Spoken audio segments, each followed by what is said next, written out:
Haleluya, puji Tuhan. Perkenalkan, saya Cornelis Kando. Saya tinggal dan melayani di Kota Tegal. Selamat datang di YouTube channel Mahanaim dalam program Open Mic.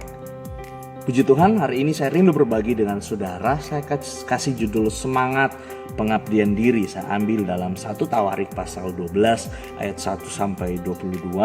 Tetapi kesempatan ini saya bacakan ayat yang pertama dan ayat yang kedua. Inilah orang-orang yang datang kepada Daud di Siklak selama ia harus menyingkir karena Saul bin Kis.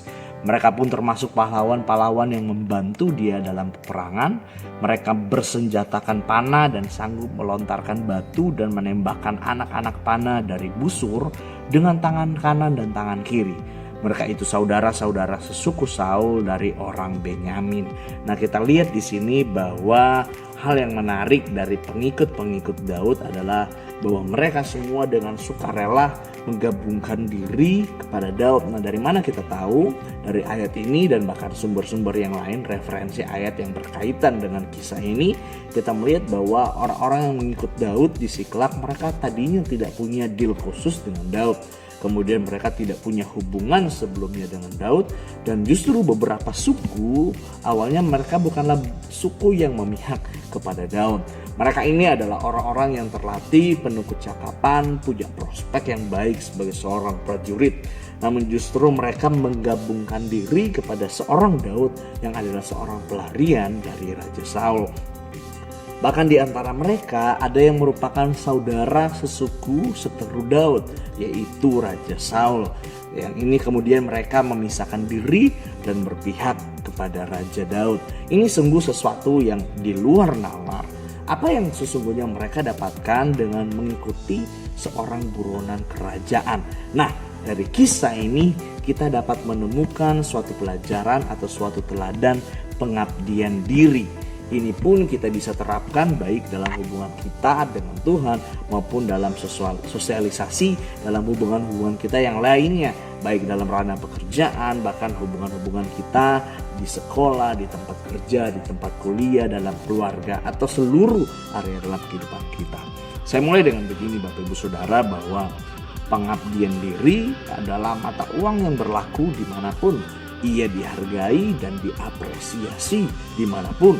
Dari sebuah tempat usaha yang kecil sampai perusahaan kelas dunia, dari sebuah pelayanan yang sederhana bahkan sampai surga yang mulia. Ini pengabdian diri selalu dihargai.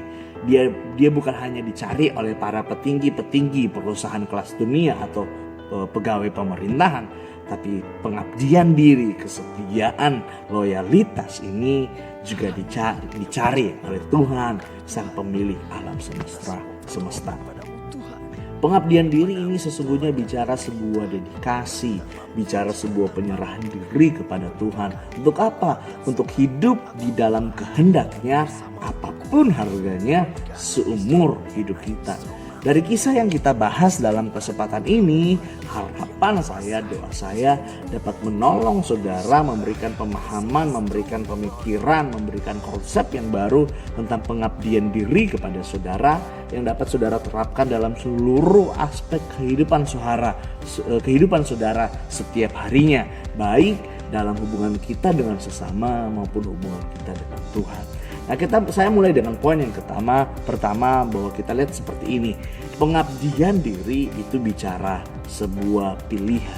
Pengabdian adalah sebuah pilihan. Ayat yang pertama sudah kita baca. Kita lihat ayat yang ke-8 dikatakan seperti ini. Juga dari orang Gad ada yang memisahkan diri dan pergi kepada Daud ke kubu di padang gurun. Yakni apa? Pahlawan-pahlawan yang gagah perkasa, orang-orang yang sanggup berperang, yang pandai menggunakan perisai dan tombak, dan rupa mereka seperti singa dan cepatnya seperti kijang di atas pegunungan. Nah, orang-orang yang datang kepada Daud bukan digerakkan atau diminta oleh Daud, namun itu adalah pilihan, itu adalah keputusan mereka sendiri untuk datang memihak kepada Daud.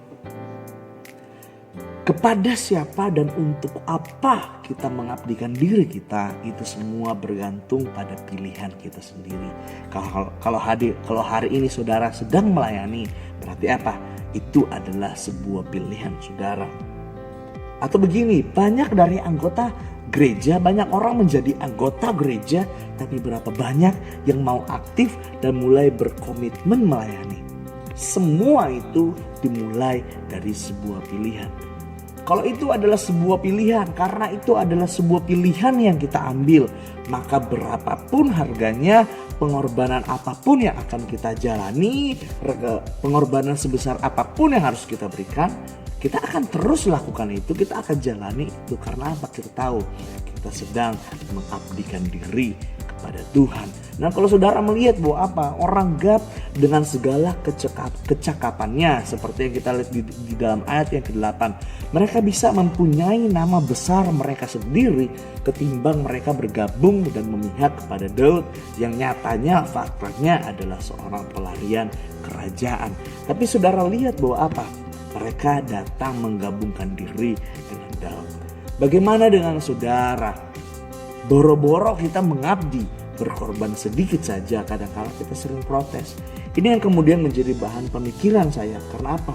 Kehidupan kekristenan saya dan saudara kadang-kala tak mampu berbicara dengan kuat di tengah-tengah dunia. Karena apa? Karena kita tidak mempunyai kerelaan untuk mengabdikan diri dengan sungguh-sungguh kepada Tuhan. Atau apa? Berkat-berkat yang Tuhan berikan, kepercayaan yang Tuhan berikan. Seringkali kita menganggap itu semua sepele. Ketika saudara diberikan pekerjaan, saudara diberikan kesempatan untuk sekolah, saudara diberikan kesempatan untuk melakukan banyak hal daripada Tuhan. Saudara, kadang-kala kita melakukan dengan sembarangan. Kita tidak mau memberikan diri kita loyalitas, kesetiaan, pengabdian diri dengan sungguh-sungguh sekuat tenaga, semampu kita. Untuk apa yang Tuhan percayakan dalam kehidupan kita.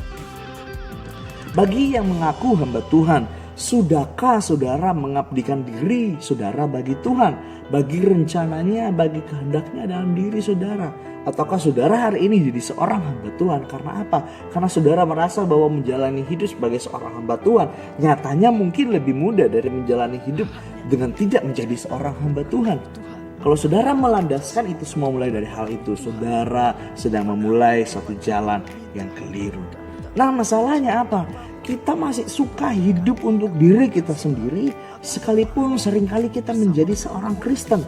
Tapi nyatanya kehidupan kita, pikiran kita, hari-hari dalam kehidupan kita, kita hanya berpikir untuk bagaimana kita memperkaya diri, bagaimana kita memperoleh ketenaran, sehingga apapun yang kemudian kita lakukan seakan-akan selalu hanya berorientasi pada keuntungan diri kita sendiri. Baik untuk kita belajar dari teladan pengabdian dari Rasul Paulus, maksud saya. Kisah 20 ayat 24 dikatakan apa? Tetapi aku tidak menghiraukan nyawaku sedikit pun, asal saja aku dapat mencapai garis akhir dan menyelesaikan pelayanan yang ditugaskan kepadaku untuk memberi kesaksian tentang Injil kasih karunia Tuhan. Adakah pengabdian saudara seperti Rasul Paulus yang dia katakan apa? Dia sampai tidak lagi menghiraukan nyawanya. Asal apa? Pengabdian dirinya kepada Tuhan dapat terus diwujudkan selama sisa waktu yang Tuhan berikan dalam kehidupannya. Yang kedua, apa yang kita harus ingat tentang pengabdian diri dari pelajaran, dari kisah yang kita bahas pada hari ini? Bahwa apa? Pengabdian diri harus lahir dari sebuah ketulusan. 1 Tawarik 12 ayat 16 dan 17. Sebagian dari Bani Benyamin dan Yehuda datang kepada Daud di kubu itu. Lalu keluarlah Daud menyongsong mereka, berkatalah ia kepada mereka, jika kamu datang kepadaku dengan maksud damai untuk membantu aku, maka aku rela bersekutu dengan kamu.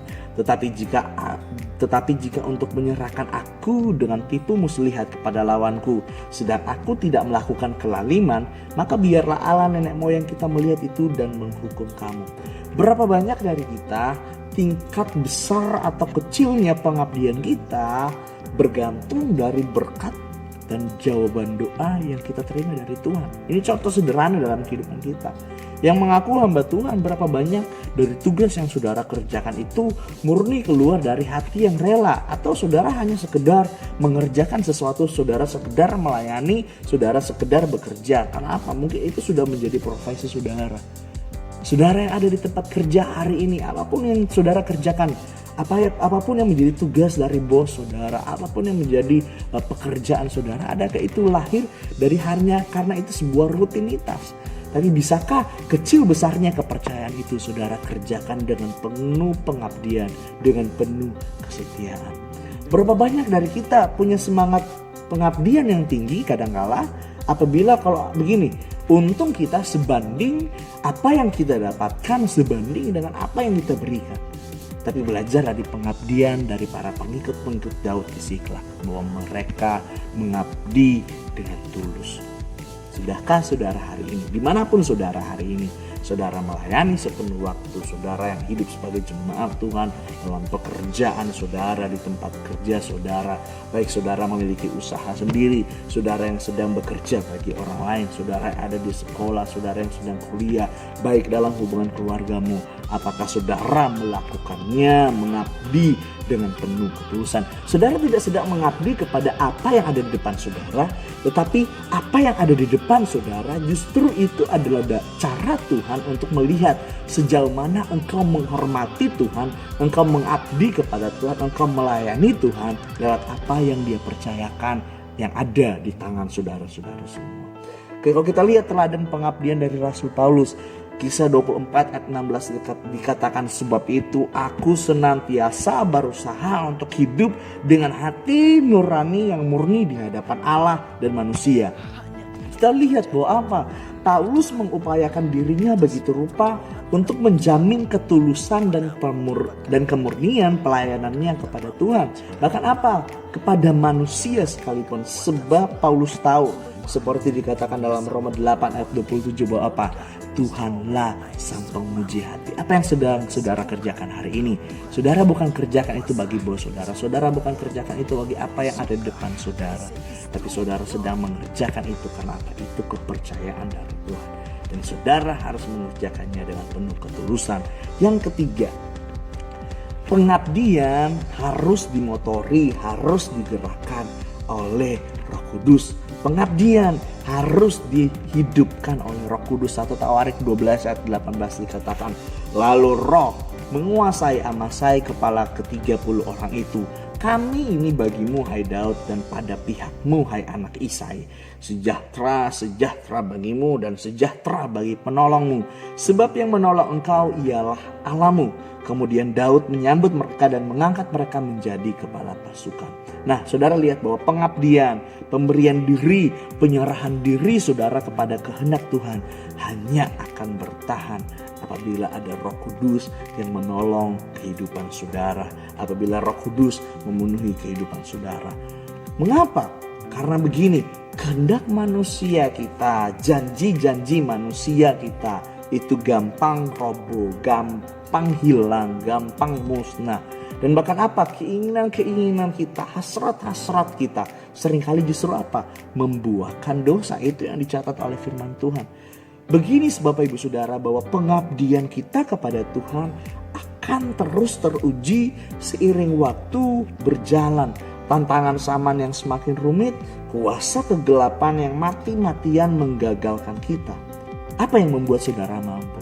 Apa yang membuat saudara mampu mengabdikan diri saudara kepada Tuhan lewat pekerjaan saudara, lewat keluarga saudara, lewat pelayanan saudara?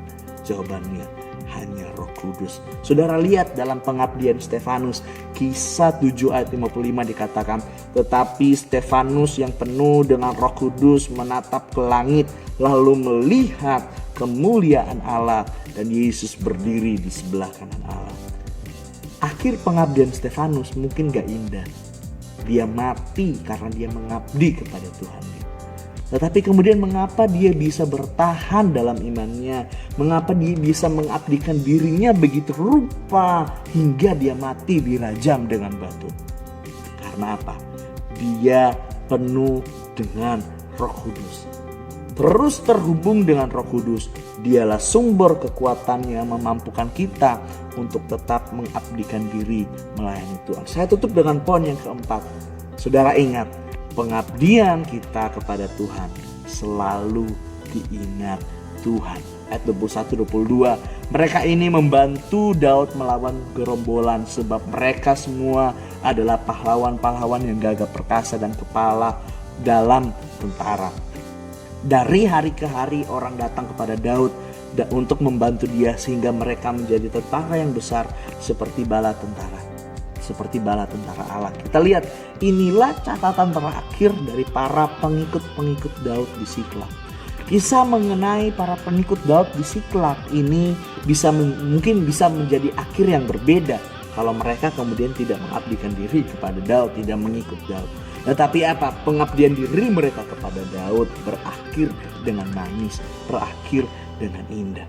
Ini membuktikan bagi kita bahwa apa? Kalau kita luaskan itu dalam kehidupan kita sedang mengabdi kepada Tuhan. Saudara ingat bahwa pengabdian saudara kepada Tuhan tidak akan pernah sia-sia. Dia selalu mengingat setiap jeri lelah saudara. Banyak orang di luar sana punya kapasitas, mereka punya kecakapan yang luar biasa. Tapi tidak satupun mereka mampu membuat sejarah dengan sebuah pengabdian diri mereka kepada Tuhan. Lewat pekerjaan, lewat sekolah, lewat apapun yang Tuhan percayakan di tangan kita. Seberapa serius pengabdian kita semua akan tergambar jelas dari bagaimana saudara bekerja, dari bagaimana saudara melayani, bagaimana saudara ada di sekolah, di tempat kuliah, dalam keluarga, dalam apapun. Apa yang saudara punya dalam hidup saudara. Saudara punya talenta, saudara punya pekerjaan. Mari pakai itu semua untuk mengabdikan dirimu kepada Tuhan di sepanjang waktu hidup saudara. 1 Korintus 15 ayat 58 dikatakan, karena itu saudara-saudaraku yang kekasih, berdirilah teguh, jangan goyah dan giatlah selalu dalam pekerjaan Tuhan. Sebab kamu tahu bahwa dalam persekutuanmu dengan Tuhan, dalam seluruh apapun yang saudara kerjakan untuk Tuhan, jerih payamu tidak sia-sia. Puji Tuhan, salam Mahanaim, God bless you all.